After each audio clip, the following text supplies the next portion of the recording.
Hi, I'm Emily. My dad was everything to me. We were a team, just me and him ever since Mom died when I was little. Dad was a truck driver, always pulling long hours to make sure we had enough. Every night over dinner, he'd talk about the importance of sticking it out in school, making something of myself. He managed to save just enough to get me started in college.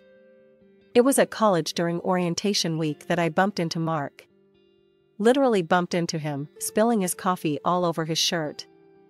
"Watch it," he snapped at first, eyes flashing annoyance. Then, his face softened as he took a good look at me. "Sorry, that was harsh. Let's start over. I'm Mark." "Emily," I mumbled, still mortified about the coffee. "Really sorry about the shirt." "It's just coffee. No harm done," he laughed, waving it off. "You here to study what, Emily?" "Financial analysis," I replied.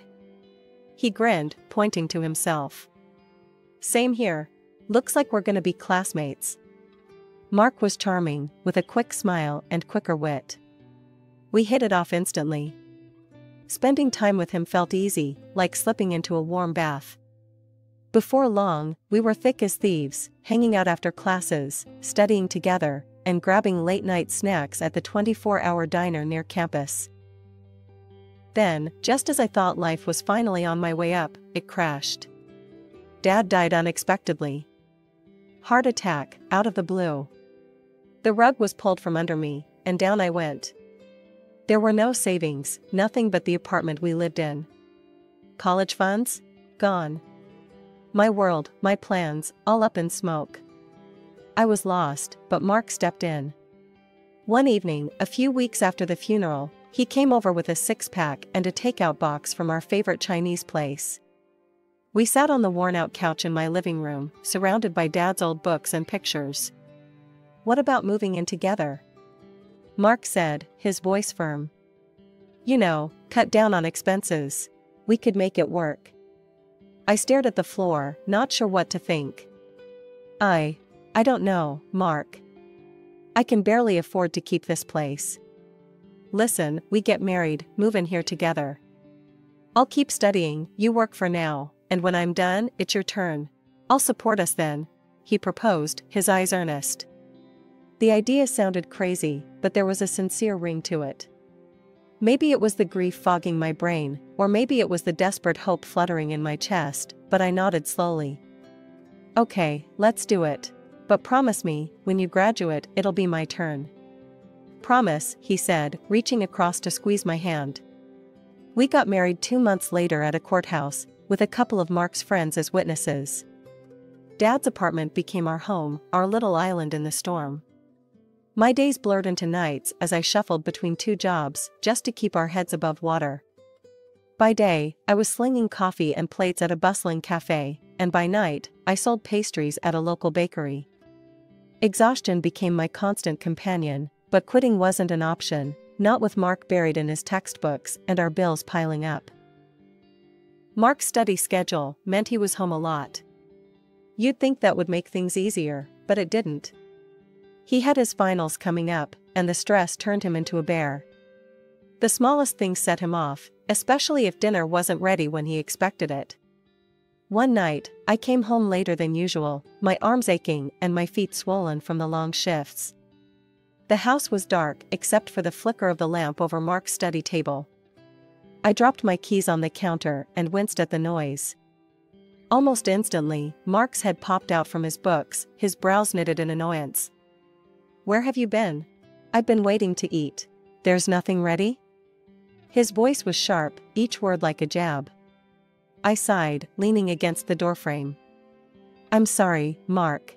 The bakery was slammed today. I haven't even had a chance to take off my shoes yet." "Well, I'm starving. I can't study on an empty stomach, Em."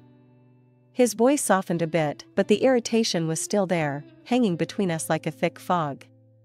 "I'll fix something quick," I mumbled, pushing past the fatigue. I rummaged through the fridge, pulling together what little we had to whip up some scrambled eggs and toast. Not exactly gourmet, but it was the best I could do on short notice. It wasn't just the stress of our living situation weighing on me. There were also Mark's parents, Richard and Marianne. Both well-educated, well-spoken, and well-off, they never missed a chance to remind me that I didn't quite fit their idea of a suitable match for their son. Visiting them was an ordeal. Their old house was like a fortress of books and high culture. Each room overflowed with literature and artifacts from their travels around the world. The first time I stepped into their living room, Marianne had eyed my second-hand jeans and faded college sweater before offering a thin-lipped smile. "Emily, dear, have you read the latest by Jonathan Franzen?" "Oh, but of course, you've been too busy working your, how many jobs is it now?" Her tone was honeyed poison. Richard was no better. "It's a fascinating treatise on the socio-political landscape of contemporary America. But, let's discuss something simpler."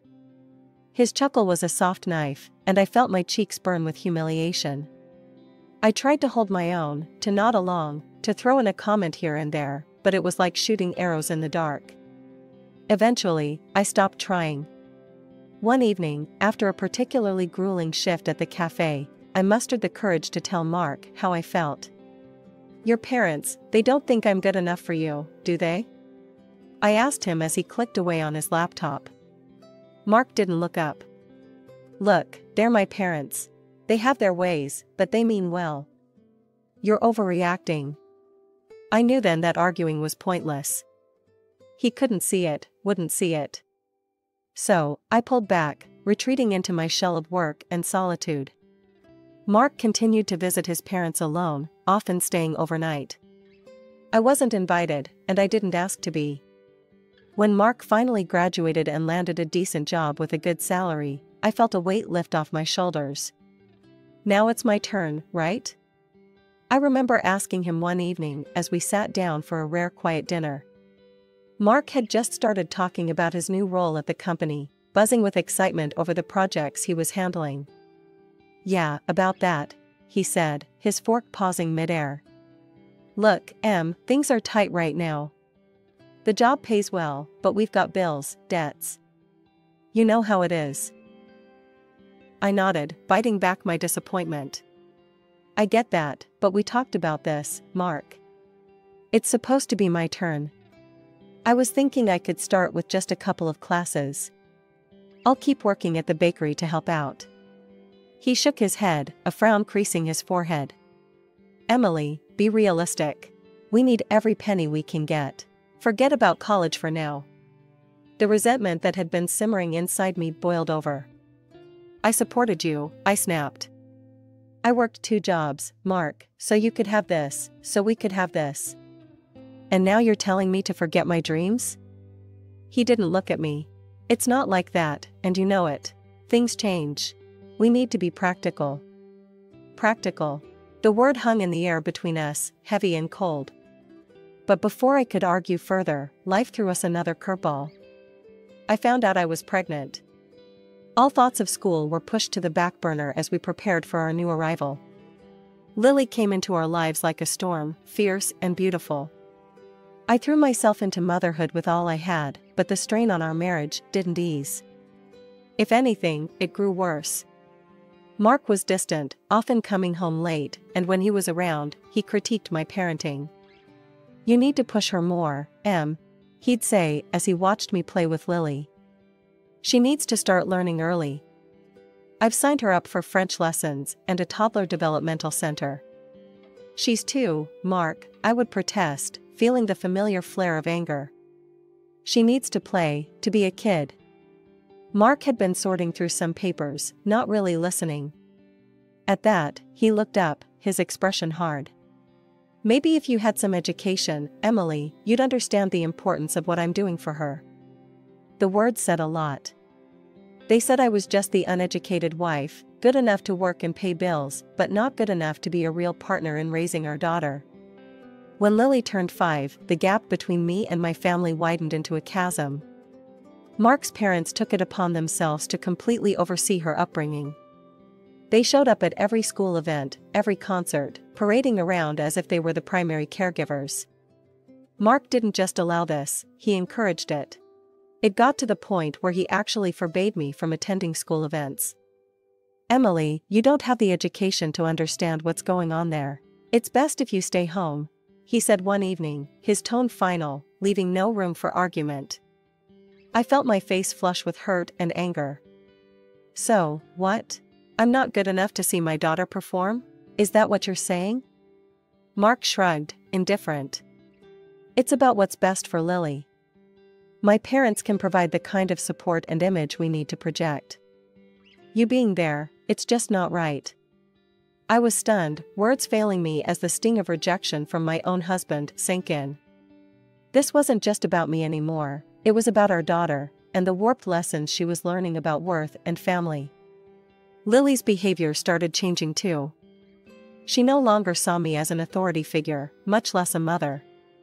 When I asked her to tidy her room or finish her vegetables, she'd scoff and say, "Grandma says I don't have to listen to you."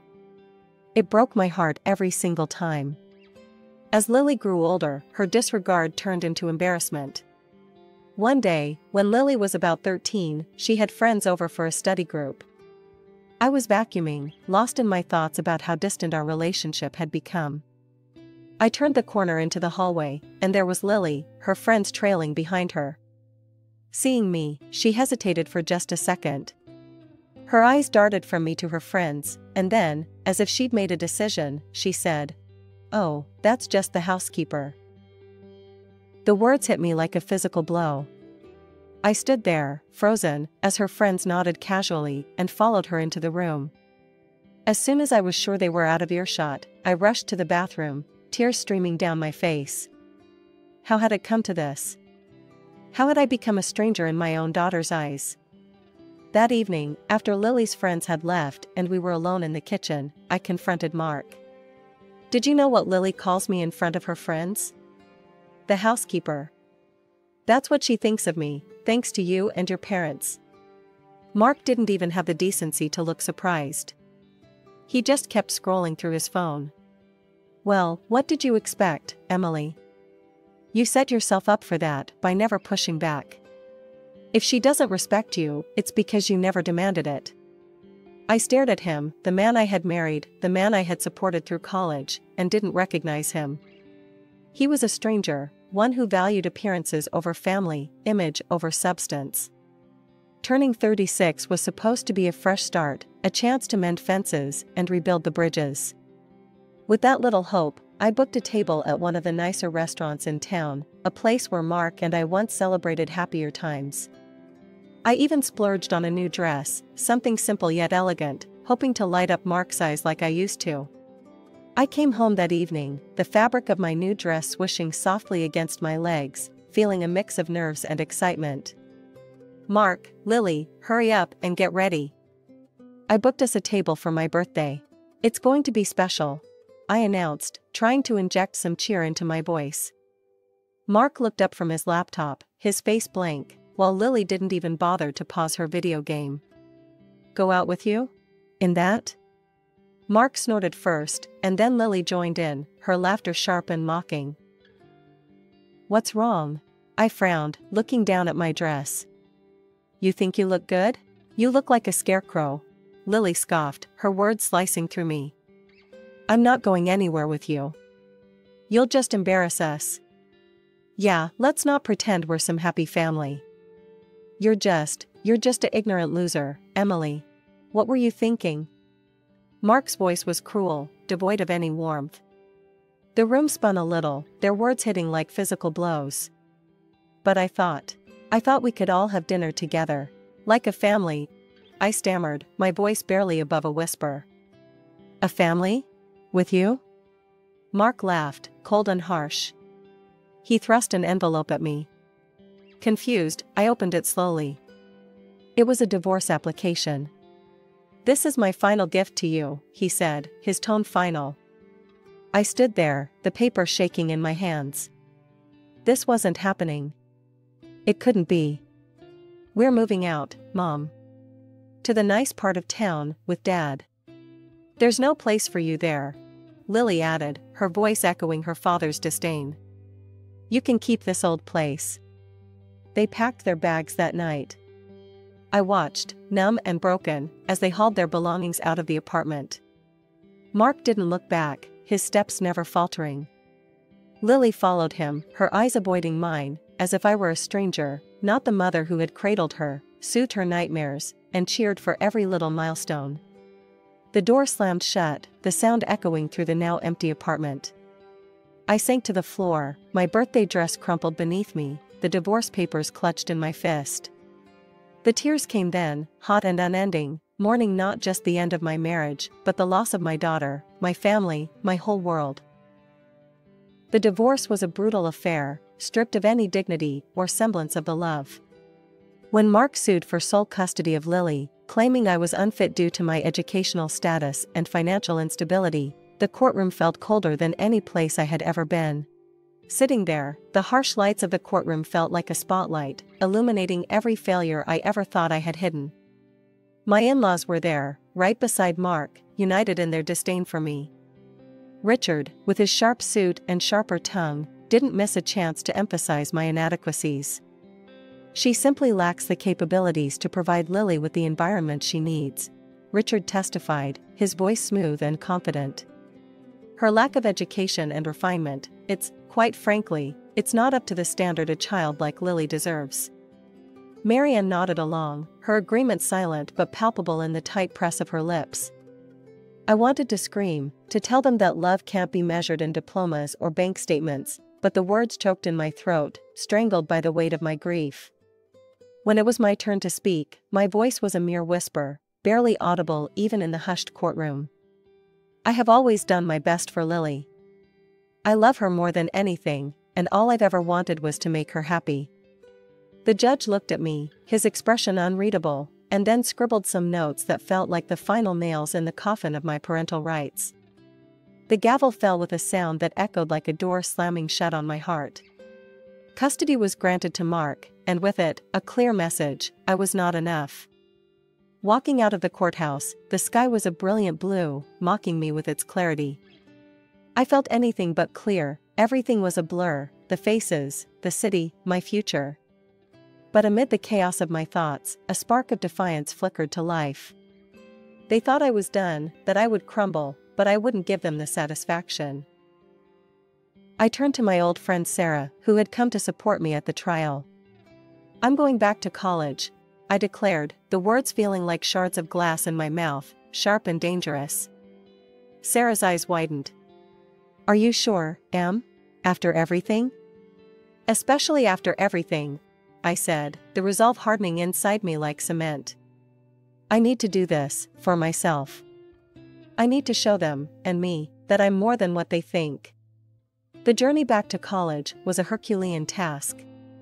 I scrimped and saved every dime, and took on extra shifts at the bakery. The nights were long, filled with textbooks and the soft hum of my old laptop as I revisited lessons I had abandoned years ago.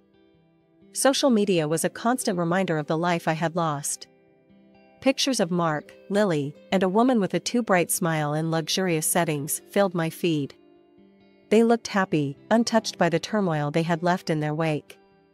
The sting of their apparent happiness fueled me, driving me to study with even more vigor.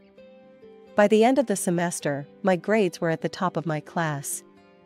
The professors took notice, often using me as an example for younger students. See what determination looks like, they would say, pointing to my work. The recognition was bittersweet. With each accolade, I felt a mix of pride and sorrow. Pride for my achievements, sorrow for the reason behind my drive. But no matter how hard it was, I pushed forward, building a new life from the ashes of the old. Graduation day was a blur of pride and pomp, my name echoing in the auditorium as I walked across the stage, diploma in hand. My professors furnished me with glowing recommendations that opened doors I once thought permanently closed. I landed a job at a reputable financial firm. Starting as a junior analyst, I immersed myself in work, my life becoming a cycle of reports, meetings, and endless learning. Within 5 years, I was leading my own department, a testament to the relentless nights and skipped social outings. Life wasn't just about work, though. I bought a sleek, new car, one that hummed under my touch and gleamed under the city lights. My apartment, once a cramped space filled with reminders of a painful past, was traded in for a modern, spacious loft in a vibrant part of the city. I revamped my wardrobe, my new clothes sharp and empowering, each piece a reflection of the new me. I even changed my hairstyle, opting for a chic cut that framed my face with confidence. Then, one day, as I scrolled through job listings to see what the market was offering, I froze. There, in bold letters, was an opening for a department head at a familiar company. It was Mark's company. The irony wasn't lost on me. A wicked part of me buzzed with the thrill of the potential drama. I applied, driven by the desire to restore justice. The interview was a series of rapid-fire questions, my answers sharp and sure. The panel was impressed, and by the end of the week, I had the job. The head of the company, Mr. Clarkson, introduced me to my new team. "Team, this is Emily. She'll be taking over as your new department head. I expect everyone to give her your full cooperation." The room was a mix of curious and welcoming faces, but one stood out, his expression unreadable: Mark. His shock was palpable, his eyes widening as he took in my transformation from the woman he once discarded to the boss he now had to answer to. After the introduction, Mark lingered, his pride obviously bruised. When we were alone with Mr. Clarkson, he couldn't hold back. "Why her? I applied for this position. I have more experience with the company." Mr. Clarkson looked from Mark to me, his expression calm. "Mark, while your familiarity with the company is appreciated, it's the broader expertise and strong leadership skills we need for this role. Emily brings a fresh perspective and a proven track record that you, frankly, haven't demonstrated.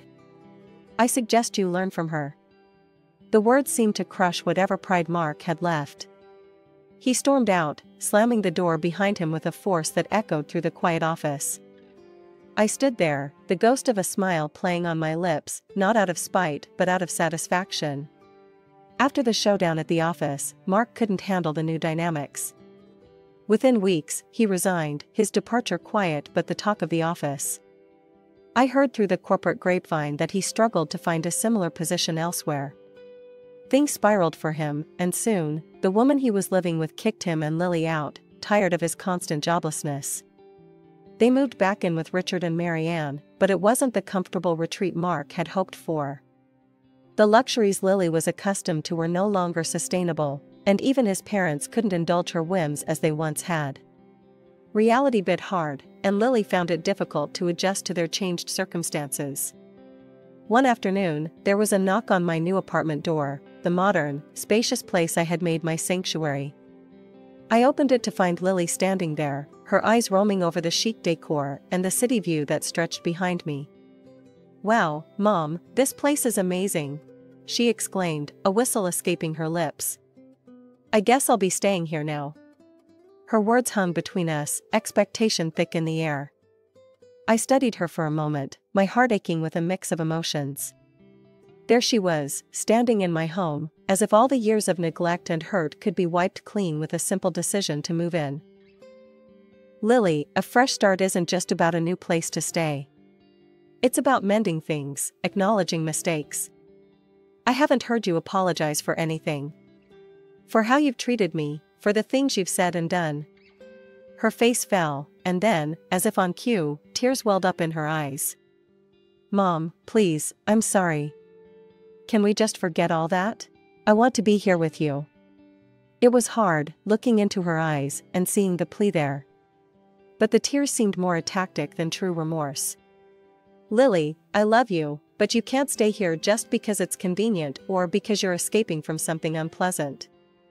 You need to want to be here for the right reasons, and you need to make amends, truly." She wiped her face, the tears stopping as quickly as they had come. "Fine. If you don't want me here, I'll just go." The months that followed were a testament to my resolve. I heard from Sarah that Mark had started drinking, unable to cope with his bruised ego and the life he had dismantled by his own hands.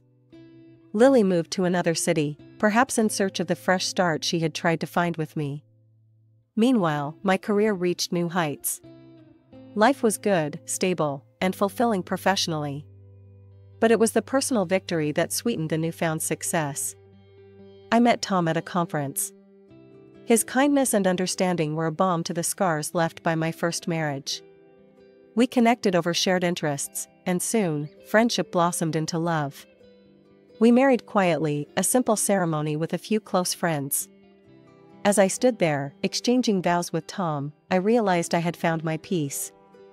The past was behind me, and the future was a promise I was ready to keep.